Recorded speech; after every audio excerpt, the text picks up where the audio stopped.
Alors aujourd'hui, je voudrais te parler d'un mot que j'ai entendu une fois par des proches qui utilisaient cette expression de vivre une vie par procuration.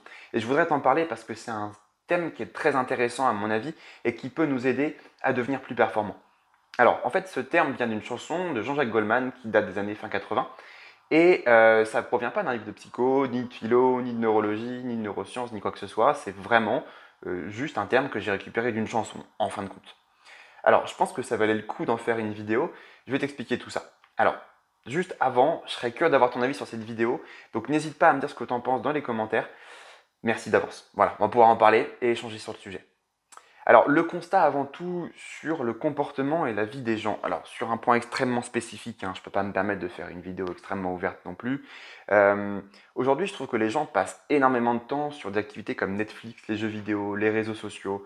Mais ce n'est pas forcément une faute consciente, on va en parler de tout ça. Je trouve que les films et justement les réseaux sociaux, et ainsi que les séries du coup, sont des activités complètement passives où tu ne fais que regarder et à la rigueur scroller pour voir toutes les vidéos qui passent, toutes les informations qui passent, et c'est un peu plus abrutisant. En revanche, les jeux vidéo, il y a à la rigueur ici un petit côté un peu plus actif où il y a une interaction avec ton outil. Tu vas devoir gérer un petit peu ton personnage que tu joues, ouais, voilà, bref, t'as compris l'idée.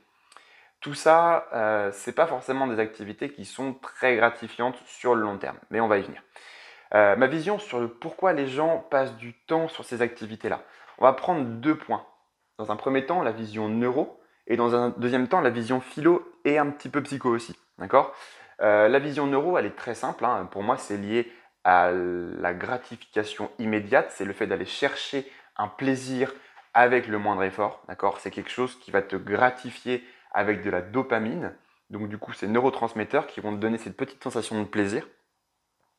Et c'est ça en fait qui fait qu'on a ces activités-là parce qu'on a trouvé une solution très simple pour avoir ce plaisir. D'accord. Et du coup, mon deuxième point de vue, c'est sur la version du coup dite philo et psycho.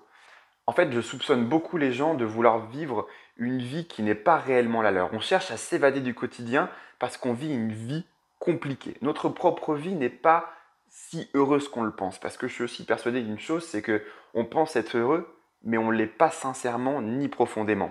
Tel un iceberg où on voit la face émerger, mais pas la face immergée, d'accord. La face émergée, c'est celle que tu as montrée, c'est un petit peu ton masque social, c'est ce que tu montres. Et tu t'en convaincs toi-même. Je pense que beaucoup de gens ne sont pas tout à fait heureux. Mais on va y revenir aussi à tout ça. En gros, via les séries, les jeux vidéo, les films et compagnie, tout ce que tu peux voir, on a tendance en fait à se projeter nous-mêmes dans la peau du personnage qu'on va suivre, que ce soit un jeu vidéo, des films, des petites vidéos, des séries, etc. On va essayer de vivre une vie qui n'est pas la nôtre, et on va essayer de se mettre dans cette aventure extraordinaire que vit le personnage. Tu verras jamais une série extrêmement chiante où le mec ne fait que rester dans son canapé. D'accord. Ça, c'est pas une vie qu'on a forcément envie de vivre.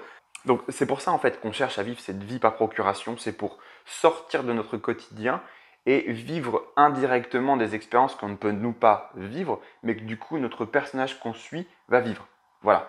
C'est vraiment ça que j'explique être pour moi la vie par procuration, c'est le fait vraiment de vivre la vie qui n'est pas la tienne, mais d'une manière très simple. Alors, conclusion, oui, c'est un constat qui est assez dur. Oui, c'est pas forcément facile à entendre, mais je pense pas que ce soit faux. Donc, comme je te disais, n'hésite pas à me dire ce que tu en penses dans les commentaires. Honnêtement, je ne tiens pas à vous jeter la pierre. J'ai moi-même passé énormément de temps sur des séries, Netflix, jeux vidéo, mais un temps monstrueux que j'ai perdu là-dessus. Et je suis vraiment content en fait de ne plus être dedans parce que ça me permet d'être plus productif et in fine d'être plus heureux. Parce qu'en fait, j'y viens et je pense vraiment une chose, c'est que comme dit Steve Jobs, la récompense est dans l'accomplissement de nos objectifs, pas dans la réalisation directe, pas le moment où on réalise ça.